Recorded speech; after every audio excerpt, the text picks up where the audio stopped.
Indian polity की अपनी playlist चल रही है जिसमें अपन ने शुरू के 4 टॉपिक कंप्लीट कर लिए हैं। आज अपन करेंगे भाग 1 संघ एवं उसका राज्य क्षेत्र। संघ एवं उसका राज्य क्षेत्र अनुच्छेद 1 से 4। अनुच्छेद 1, संघ का नाम, राज्य, क्षेत्र एवं प्रकृति। यह अनुच्छेद 3 बातें स्पष्ट करता है। पहला है देश का नाम, इंडिया जो कि भारत है, राज्यों का संघ होगा। दूसरा, भारत का राज्य क्षेत्र, इसमें निम्नलिखित शामिल है: भारतीय संघ, इंडियन यूनियन, सभी राज्य, सभी केंद्र शासित प्रदेश, अन्य अधिग्रहित क्षेत्र। भारत का राज्य क्षेत्र, राज्य एवं केंद्र शासित प्रदेश यूटीज दोनों सम्मिलित। भारत संघ, केवल राज्य सम्मिलित। राज्य की प्रकृति, राज्यों का संघ, union of state. Federation of state, राज्यों का परिसंघ, यूएसए। केंद्र, राज्य राज्य राज्य राज्य राज्य, यूनियन ऑफ स्टेट, राज्यों का संघ, इंडिया। केंद्र, राज्य राज्य, मतलब राज्य केंद्र को शक्ति देते हैं, केंद्र राज्यों को शक्ति देता है। राज्यों से केंद्र की ओर शक्ति का हस्तांतरण, केंद्र से राज्यों की ओर शक्ति का हस्तांतरण। राज्य अधिक शक्तिशाली होते हैं, अविनाशी राज्यों का अविनाशी संघ। केंद्र अधिक शक्तिशाली होता है, विनाशी राज्यों का अविनाशी संघ। डॉक्टर भीमराव अंबेडकर के अनुसार शांति काल में भारत फेडरल है तथा आपातकालीन स्थितियों में यह यूनियन हो जाता है। उनके अनुसार संविधान की मूल प्रवृत्ति फेडरल है, लेकिन इसमें फेडरल शब्द का उल्लेख नहीं किया गया है क्योंकि अमेरिका की भांति भारत राज्यों के मध्य समझौते का परिणाम नहीं है, बल्कि प्राचीन काल से ही भारत एक राष्ट्र है। यहाँ देश द्वारा राज्य बनाए गए हैं, न कि राज्य द्वारा देश। भारतीय संघ के संबंध में टिप्पणियां: अर्धसंघीय केसी वाहरे, सौदेबाजी संघीय मॉरिस जोन्स, अत्यंत संघीय पॉल एप्पलबी, सहकारी संघीय ग्रेनविल ऑस्टिन, संघवाद एक सशक्त केंद्रीयकरण प्रवृत्ति के साथ आइवर जेनिंग्स। आता है अनुच्छेद 2, नए राज्यों का प्रवेश या स्थापना। संसद को यह अधिकार दिया गया है कि वह किसी भी राज्य का विलय भारतीय संघ में कर सकती है तथा संसद को जो भी शर्तें उचित लगे उनके आधार पर राज्य की स्थापना कर सकती है। यह प्रावधान भारतीय संघ से बाहर के राज्यों के लिए है। Article 2, power given to parliament, admission और establishment applies to state territories that are not part of India, nature of change, external addition. Article 3, power given to parliament, formation, alteration, renaming applies to existing Indian states UTs, nature of change, internal reorganisation.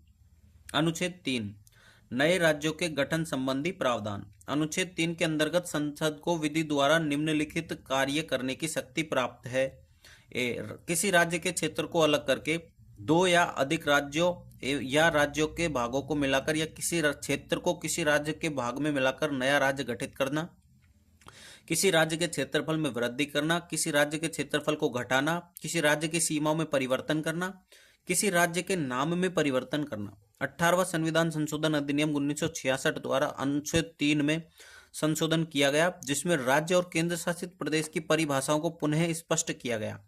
इस संशोधन में यह स्पष्ट किया गया कि अनुच्छेद 3 के उपखंडों ए से ई में प्रयुक्त राज्य शब्द में केंद्र शासित प्रदेश भी शामिल होगा।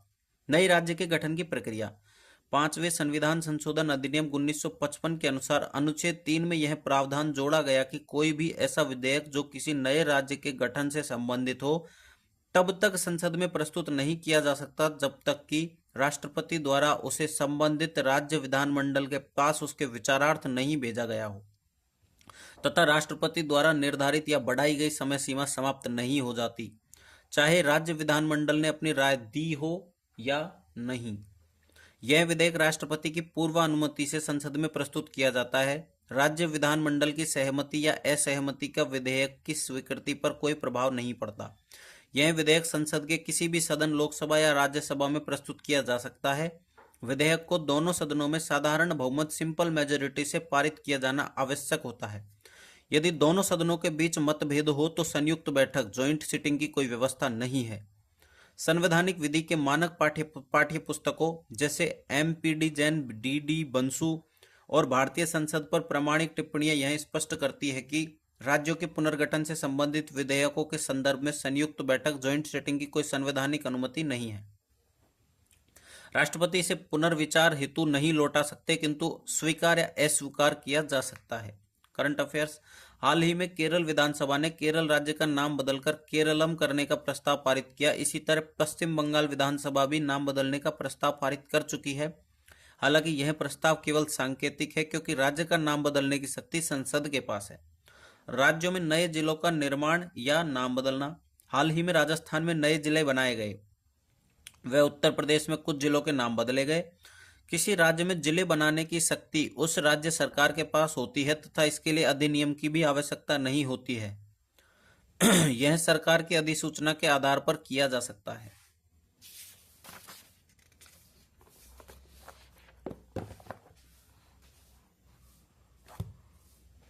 अनुच्छेद 4, अनुच्छेद 2 या अनुच्छेद 3 में निर्दिष्ट किसी विधि में पहली अनुसूची और चौथी अनुसूची के संशोधन के लिए ऐसे उपबंध अंतर्विष्ट होंगे जो उस विधि के उपबंधों को प्रभावी करने के लिए आवश्यक हो। इस प्रकार की कोई विधि अनुच्छेद 368 के प्रयोजनों के लिए इस संविधान का संशोधन नहीं मानी जाएगी। अर्थात अनुसूची 1 एवं 4 में किया गया संविधान संशोधन नहीं माना जाएगा। बेरुबाड़ी वाद, बेरुबाड़ी केस 1960। पृष्ठभूमि, बेरुबाड़ी क्षेत्र पश्चिम बंगाल में स्थित एक विवादित भूभाग था जिस पर भारत और पाकिस्तान दोनों ने दावा किया था। यह विवाद 1947 के भारत विभाजन के समय रेडक्लिफ रेखा के मानचित्र में व्याप्त अस्पष्टता के कारण उत्पन्न हुआ। 1958 में नेहरू नून समझौता हुआ, जिसके तहत यह निर्णय लिया गया कि बेरुबाड़ी क्षेत्र का विभाजन दोनों देशों के बीच किया जाएगा। मूल विधिक प्रश्न, क्या भारत अपने किसी भूभाग को संविधान में संशोधन किए बिना किसी देश को सौंप सकता है? क्या अनुच्छेद 3 राज्यों के पुनर्गठन से संबंधित के अंतर्गत संसद को यह अधिकार प्राप्त है या फिर यह कार्य अनुच्छेद 368 संविधान संशोधन प्रक्रिया के अंतर्गत ही किया जा सकता है? सुप्रीम कोर्ट का निर्णय, भारत के राष्ट्रपति ने अनुच्छेद 143 परामर्शदातात्मक अधिकारिता के अंतर्गत सुप्रीम कोर्ट से परामर्श प्राप्त करने हेतु मामला प्रस्तुत किया। सुप्रीम कोर्ट ने निम्नलिखित बिंदुओं को स्पष्ट किया। अनुच्छेद 3 केवल भारतीय राज्यों की आंतरिक सीमाओं, नामों या क्षेत्रफल में परिवर्तन की अनुमति देता है। यह किसी क्षेत्र को विदेशी राष्ट्र को सौंपने, सेशन ऑफ टेरिटरी का अधिकार प्रदान नहीं करता। यदि भारत को अपने किसी भूभाग का अंश किसी अन्य देश को सौंपना हो तो इसके लिए अनुच्छेद 368 के अंतर्गत संविधान संशोधन आवश्यक होगा। संसद को पहले उस क्षेत्र को भारतीय संघ के भूभाग से बाहर करने हेतु संविधान संशोधन करना होगा। केवल इसके पश्चात ही उस क्षेत्र का वैधानिक रूप से हस्तांतरण संभव है। परिणाम और प्रभाव, 9वां संविधान संशोधन अधिनियम 1960 नेहरू नून समझौते को लागू करने के लिए पारित किया गया, जिसके अंतर्गत बेरुबाड़ी क्षेत्र पाकिस्तान को सौंपा गया। 100वां संविधान संशोधन अधिनियम 2015 भारत बांग्लादेश भूमि सीमा समझौता लैंड बाउंड्री एग्रीमेंट लागू किया गया, जिसके अंतर्गत 111 भारतीय एनक्लेव बांग्लादेश को तथा 51 बांग्लादेशी एनक्लेव भारत को सौंपे गए। मगनभाई ईश्वर भाई पटेल बनाम भारत संघ 1969 मामला, सुप्रीम कोर्ट ने आगे 1969 में यह स्पष्ट किया कि सामान्य सीमा विवाद जहां क्षेत्र का कोई हास नहीं होता मंत्रिमंडल के निर्णय द्वारा सुलझाए जा सकते हैं, किंतु यदि वास्तव में किसी क्षेत्र का हस्तांतरण किया जाना हो तो उसके लिए संविधान संशोधन आवश्यक होता है। सोचिए, कच्चा तिवु द्वीप बिना संविधान संशोधन के कैसे दे दिया गया। ठीक है, कच्चा द्वीप पाक जलडमरू मध्य पाक स्ट्रेट में स्थित एक छोटा निर्जन द्वीप है जो भारत और श्रीलंका के बीच रणनीतिक रूप से स्थित है। ऐतिहासिक पृष्ठभूमि, यह द्वीप भारत और श्रीलंका के बीच लंबे समय से विवादित रहा, क्योंकि दोनों देशों ने इस पर स्वामित्व और वहां के समृद्ध मत्स्य क्षेत्र पर अधिकार का दावा किया। भारत की स्वतंत्रता के बाद यह विवाद और बढ़ गया, विशेषकर तमिलनाडु के मछुआरों के लिए इसके महत्व के कारण।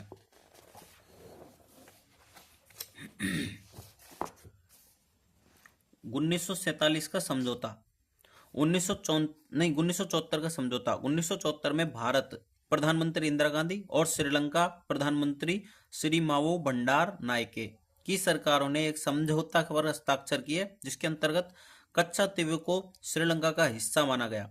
1976 का अनुपूरक समझौता, इसके बाद 1976 में एक अतिरिक्त समझौता सप्लीमेंट पैक्ट हुआ, जिसमें समुद्री सीमाओं और मछली पकड़ने के अधिकारों को स्पष्ट किया गया। संवैधानिक मुद्दा और विवाद, बेरुबारी निर्णय के बावजूद कच्चा द्वीप को श्रीलंका को सौंपने का निर्णय केवल कार्यपालिका एग्जीक्यूटिव एग्रीमेंट के माध्यम से लिया गया।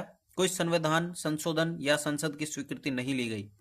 भारत सरकार का आधिकारिक रुख यह रहा है कि कच्चा तिबू भारत का निर्विवाद हिस्सा नहीं था, बल्कि विवादित क्षेत्र था, इसलिए इसे सौंपना क्षेत्र का हस्तांतरण सेशन ऑफ टेरिटरी नहीं माना गया और इसके लिए संविधान संशोधन की आवश्यकता नहीं थी। ठीक है, तो ये पहला हो चुका है अपना। अब अपन करेंगे भारत का एकीकरण। ठीक है भाई, चैनल को सब्सक्राइब लाइक जरूर करना, चैनल को सब्सक्राइब भी करना। ठीक है।